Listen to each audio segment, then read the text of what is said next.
Olá, eu espero que todos estejam bem. Meu nome é Mariana e hoje nós fomos convidados a fazer uma reflexão sobre o capítulo 19 do Evangelho segundo o Espiritismo, do tema A Fé Transporta Montanhas. Então, essa nossa reflexão vai lá para o canal do Centro Espírita Mansão da Esperança. Então, antes da gente fazer essa nossa reflexão, vamos cada um onde estiver, serenando a nossa mente, o nosso coração. Aqueles que se sentirem à vontade, que possam fechar os olhos, buscando uma posição confortável. E dessa forma vamos nos ligando com os benfeitores espirituais presentes no ambiente, que nos auxiliam para que possamos abrir a nossa mente para os ensinamentos de Jesus.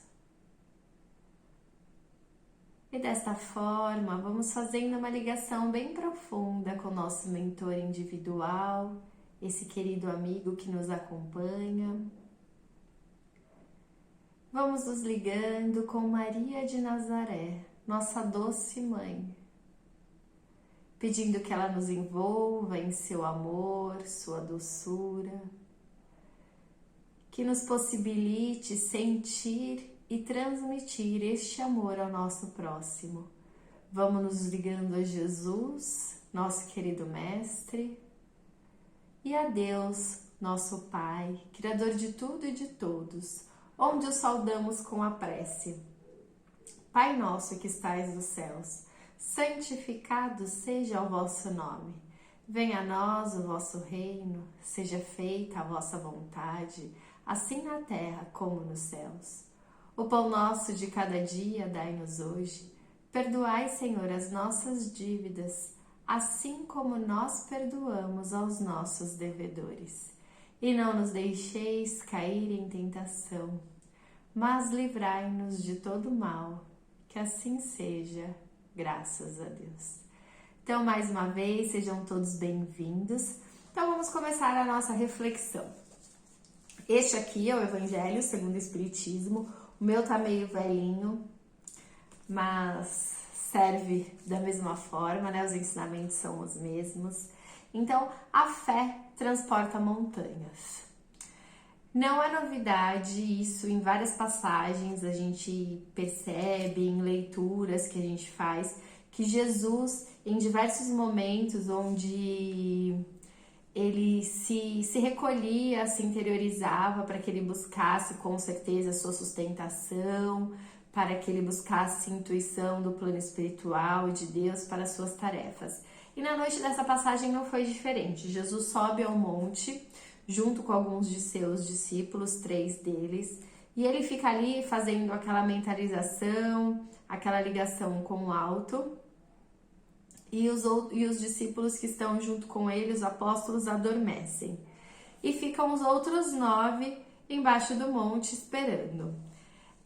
Um pai desesperado com seu filho doente procura os apóstolos que estavam lá embaixo, pedindo auxílio para ele, para que pudessem curar o menino. E aí os apóstolos, da maneira que eles sempre viram Jesus fazendo, fez uma imposição de mãos e não conseguiram curar o menino. Falou algumas palavras que Jesus falava e não conseguiram. E veio outro apóstolo e fez um outro gesto e não conseguiu curar o menino.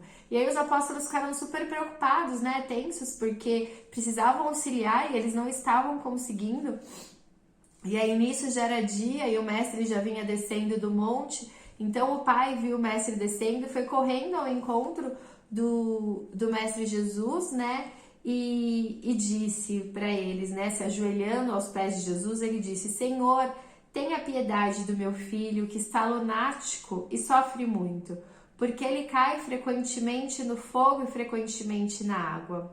Eu apresentei aos vossos discípulos, mas não puderam curá-lo. E aí Jesus olha para os discípulos e disse: ó raça incrédula e depravada, até quando estarei convosco? Até quando vos sofrerei? Trazei-me aqui essa criança. E Jesus, tendo ameaçado o demônio, ele saiu da criança, que foi curada no mesmo instante. Então os discípulos vieram encontrar com Jesus em particular, né, porque não entenderam, e perguntaram, né, por que não pudemos nós outros expulsar esse demônio? Jesus lhes respondeu, e por causa da vossa incredulidade, porque eu vou-lo digo em verdade, se tivesseis fé como um grão de mostarda, diríeis a esta montanha, transporte-te daqui para ali, e ela se transportaria, e nada vos seria impossível. Essa passagem está no Evangelho de Mateus, no capítulo 17, do versículo do 14 ao 20. Então, nessa passagem, Jesus diz que se os apóstolos tivessem a fé de um grão de mostarda, eles poderiam transportar a montanha de um lado para o outro. Então, ele mostra que os apóstolos não conseguiram, né, retirar aquele mau espírito que estava causando doença na criança por falta de fé. Não adianta os apóstolos proferirem as mesmas palavras, os mesmos gestos, se eles não tinham a fé que eles iam conseguir curar aquela criança. E Jesus compara essa fé com a semente de um grão de mostarda, né? Com um grão de mostarda. Não sei se vocês já tiveram a oportunidade de ver a semente, o grão de mostarda, mas é uma das menores sementes que existem. Eu trouxe ela aqui, ó o tamanho dela, como ela é pequenininha. E é só isso, dá até vergonha, não é mesmo? Porque é só isso que Jesus espera de nós. Que nós tenhamos a fé de um grão de mostarda. E ainda nos falta essa fé, senão essa lição não teria sentido. Nossa fé ainda é muito limitada. Nós ainda temos a fé, dizemos que temos fé. Se pergunta para um, se pergunta para outro, você tem fé? Sim, eu tenho. Mas ela ainda é muito pequena, ela é muito limitada. É uma fé vacilante, que se está tudo indo como nós planejamos, como nós idealizamos, a nossa fé prevalece. Nós estamos vigorosos, eu tenho fé. E aí quando alguma coisa acontece que não estava no nosso planejamento, ou não acontece da forma como nós estávamos esperando, aí pronto. Vai tudo por água abaixo, a gente se desespera e questiona onde está Deus, por que eu estou passando por isso? E onde está a nossa fé? A nossa fé é de ter a certeza de que se eu estou passando por isso, é porque é para o meu aprendizado, para o meu crescimento. É necessário eu passar por esse sofrimento para que eu seja vitoriosa. Com certeza tem um motivo, mas nós, nos momentos de sofrimento, não conseguimos enxergar dessa forma. Então, nós ainda temos aquela fé vacilante, a fé que nos convém. E o que de fato é essa fé, né? Eu posso pegar a fé? Eu posso comprá-la? Eu posso adquirir de alguma forma? Eu posso passar para os meus filhos ou receber da minha mãe? Não. Porque a fé é um sentimento, ela é uma força que está dentro de nós, que nos liga a Deus, nosso Criador. Ela é o caminho que nos leva até Deus, ao qual nós nos comunicamos através das orações. Então a fé é algo que tem que ser adquirida e tem que ser desenvolvida em nós todos os dias na nossa vida. E com certeza, nos momentos mais difíceis, nos momentos de dor, onde a gente passa por algum sofrimento, em que nós, enquanto encarnados no mundo material, já fizemos de tudo e não conseguimos sucesso, aí a gente se apega àquela fé, né? Porque daí a gente entrega nas mãos de Deus. Eu já fiz o que eu podia, e aí eu entrego nas mãos de Deus, pedindo o que for melhor para acontecer. Então, por isso que ela é essa comunicação, essa ligação de nós para com o nosso Criador. No livro O Consolador, de Emmanuel, na pergunta 354, ele nos diz assim a respeito da fé: ter fé é guardar no coração a luminosa certeza em Deus. Certeza essa que ultrapassa os limites das crenças religiosas. Olha que interessante isso. A luminosa certeza em Deus e certeza que ultrapassa os limites das crenças religiosas. Por que é importante a gente entender isso? Porque a fé, ela não está ligada a uma crença religiosa. Um homem de fé não é só aquele homem que frequenta um local religioso, uma igreja, um templo. A fé, ela é um atributo também do nosso espírito. Por ela ser essa ligação com Deus, ela é uma ligação para todos. Não depende da religião, e sim da importância que cada um dá para ela e potencializa o seu desenvolvimento. Por que Emmanuel diz luminosa? Porque a luz não é algo que cresce, que expande.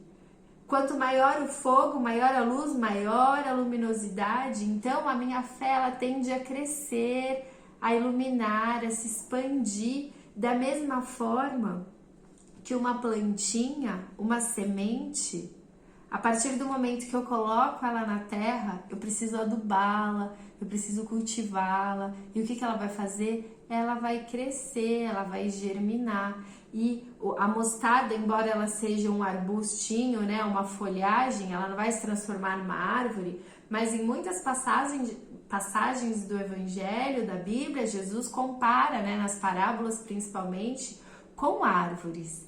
Então, a nossa fé, ela precisa ser cultivada para que a gente possa crescer, para que essa semente germine e vá se tornando num tronco, num caule que vai crescendo, ficando robusto, que as raízes sejam fortes, firmes na terra, que quando os sofrimentos vierem no nosso dia a dia, que não estamos isentos, faz parte do nosso processo evolutivo, que nós possamos ter a nossa raiz da fé forte para aguentar, para suportar, para ter a certeza de que Deus, nosso Criador, está olhando por nós e termos a certeza de que estamos passando por isso de uma forma transitória.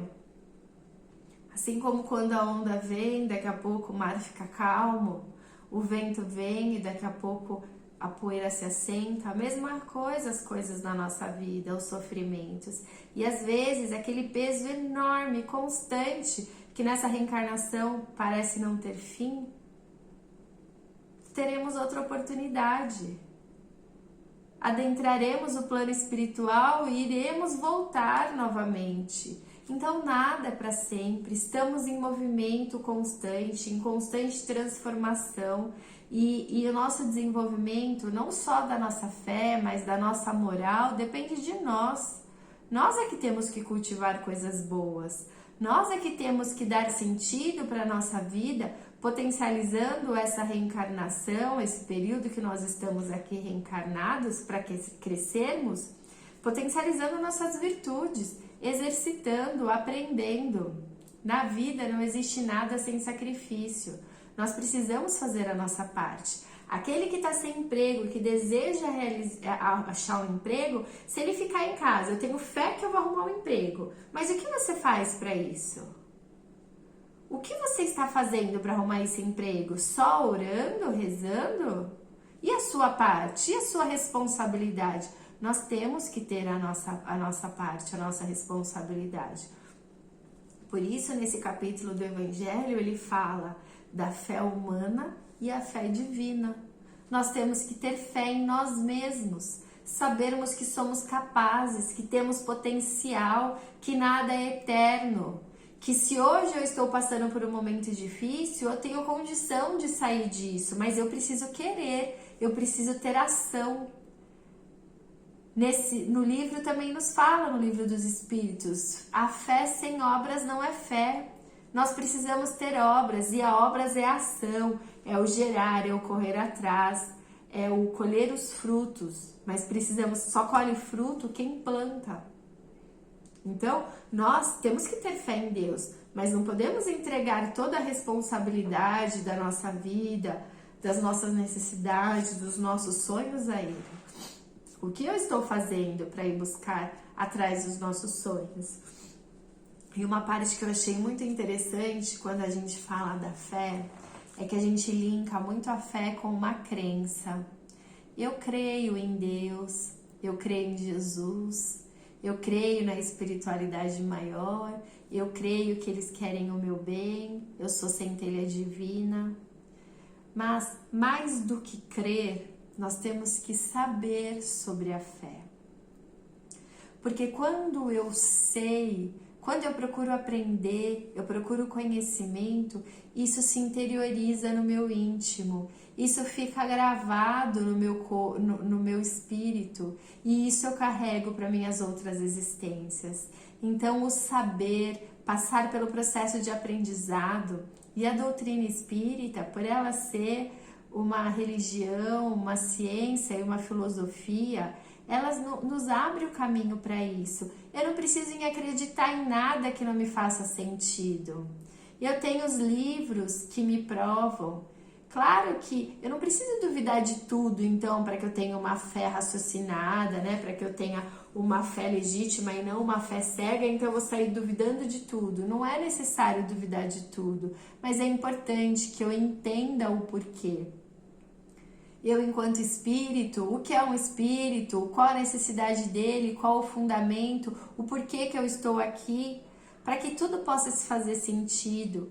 E aí a gente vai sempre chegar em Deus, que é nosso Pai, Criador de tudo e de todos, e aí tudo isso vai fazendo sentido para nós.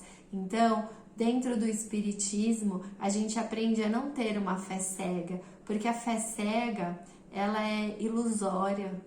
Se você pergunta algo que você não conhece, como você vai explicar aquilo? Então é importante o saber para que aquilo faça sentido para nós. Como uma escola, né? A partir do momento que eu adquiro um conhecimento que eu aprendi, isso fica interiorizado em mim. Então eu não preciso aprender de novo, eu só preciso acessar aquele conhecimento. Da mesma forma acontece com as leis espirituais, as leis divinas e com a nossa fé. Então, que nós possamos ter sempre uma fé viva, uma fé verdadeira e que nós possamos fazer a nossa parte. Quem nunca ouviu uma história assim ou até já vivenciou, vai, paga para fazer um vestibular ou para fazer um concurso público e não estuda, e aí na hora fala assim, eu só vou fazer essa prova porque eu paguei, porque olha quantos concorrentes que eu vou ter, eu não vou passar. Realmente, uma pessoa que vai fazer uma prova assim, ela não vai passar. Porque olha o pensamento dela. Em primeiro lugar, é porque ela não está tendo fé, ela não está acreditando nela mesma. Em segundo lugar, às vezes ela não fez a parte dela. Tem muitos concorrentes, então como eu não estudei, eu já estou dando trabalho por perdido. Em terceiro lugar, tem a ver com energia, com sintonia, né? Quando a gente pega uma tarefa e já vai falando que eu não vou conseguir, realmente nós não vamos conseguir, porque nós já estamos nos colocando como fracassados sem ao menos tentar, e isso não é legal. A gente tem que fazer nossa parte, se preparar. Para tudo existe preparação. Por isso que Jesus se recolhia ao monte, se recolhia sozinho em prece. Era um momento de preparação, onde ele sempre buscava, além da orientação, sustentação para a tarefa que ele ia fazer. E assim também somos nós. Nós temos que buscar sustentação para as tarefas que nós vamos fazer. E quando a gente vê Jesus falando, né, de mover a montanha, se a gente pensar em mover montanha, seria algo que praticamente impossível, porque eu não consigo mover, embora existam, né, os efeitos físicos que a gente conhece, né, da história do espiritismo, mas eu não consigo mover com o meu pensamento uma montanha para um lado e para o outro. Até pela física isso seria impossível. Claro que existem maquinários que hoje nos auxiliariam até a fazer isso, mas eu preciso de máquinas, não só com a minha vontade. Então, quando Jesus fala de mover essa montanha, ele está falando dessa montanha moral. Nós podemos fazer muito, mas nós precisamos adquirir moral cristã. Nós precisamos evoluir moralmente, nos desfazermos dos nossos empecilhos, né? Do nosso egoísmo, do nosso orgulho, da nossa vaidade, do nosso melindre, para que se abra um caminho. Tira essa montanha que impede da gente avançar. Então Jesus está fazendo um chamado. Se a gente tiver um grão de o tamanho da fé de um grão de mostarda, nós temos fé de saber que nós temos condições de tirar essa montanha que impede a gente de avançar. E aí ele fala também da esperança e da caridade, junto com a fé, formando uma tríade de virtudes necessárias para o nosso desenvolvimento moral e espiritual. Porque aquele que tem fé, ele tem esperança num amanhã melhor. Aquele que tem fé, ele acredita que amanhã ele tem outra oportunidade. E se algo ruim acontecer, ele sabe que isso é passageiro, porque ele tem essa esperança. E sabe também que a caridade é uma lei que Deus nos dá, fora da caridade não há salvação. Então, que Deus nos permite sermos caridosos para ajudar aqui, para que nós possamos alavancar o nosso crescimento. Então, a esperança, a caridade e a fé são virtudes a serem desenvolvidas e praticadas no nosso dia a dia. São virtudes que nos elevam e levam o nosso espírito para um patamar mais alto, tanto vibratório quanto evolutivo. E nós temos que aproveitar essa existência que nós estamos tendo para absorver o máximo que nós conseguimos de conhecimento e para praticarmos como uma verdadeira escola as virtudes que estão aí para que nós possamos crescer. Ninguém vai sair dessa vida caridoso, ninguém vai sair dessa vida com uma fé já do tamanho de uma árvore, mas nós precisamos exercitar. E na outra encarnação nós exercitamos mais um pouco e na outra mais um pouco, até que vamos adquirindo isso. E à medida que nossa fé vai crescendo, nossas virtudes vão crescendo, nós vamos tornando o nosso espírito puro, que já é uma condição especial já de um espírito evoluído, um espírito bem melhor do que hoje nós nos encontramos. Mas para isso precisamos fazer a nossa parte, a nossa escola. Não adianta só termos fé sem obras. Que tenhamos isso bem fixo na nossa mente, porque muitas vezes nós adentramos uma zona de conforto onde a gente acha que eu já tô legal, né? Eu já adquiri aquilo, eu já faço isso, eu já faço aquilo e tá tudo bem. Não tá tudo bem. Se você já fez isso, dá para fazer um pouco mais. Se a gente já conseguiu subir 3 degraus, vamos subir o 4º, vamos subir o 5º. A gente não sabe quando a gente vai desencarnar, a gente não sabe o tempo. Então vamos aproveitar para poder aprender e praticar e sermos melhores a cada dia, para que quando chegar a nossa hora de voltarmos ao plano espiritual, nós tenhamos aproveitado essa existência o máximo possível. Então eu espero que todos nós possamos ler novamente esse capítulo, porque ele é muito rico e é um chamamento para nós, um despertar, que nós possamos ler e que nós possamos transformar essa sementinha do grão de mostarda em uma semente que vai germinando, crescendo e se tornando cada vez mais forte, mais verdinha, com maior vitalidade, que assim a gente vai estar demonstrando a nossa fé, não só em Deus, mas também em nós mesmos. Graças a Deus, que Jesus possa nos abençoar com todo esse aprendizado, que ainda temos tanto que aprender e que praticar em prol do nosso crescimento e também do crescimento da humanidade. À medida que nos tornamos melhores, potencializamos aqueles que estão também ao nosso redor. Então vamos assim, voltando à sintonia inicial da nossa reflexão, agradecendo a Deus por todo esse ensinamento e vamos vibrando intensamente por todos aqueles que necessitam de amor, de carinho, de afeto. Vamos pedindo a Deus em sua infinita bondade que possa levar a todos os necessitados aquilo que eles necessitam.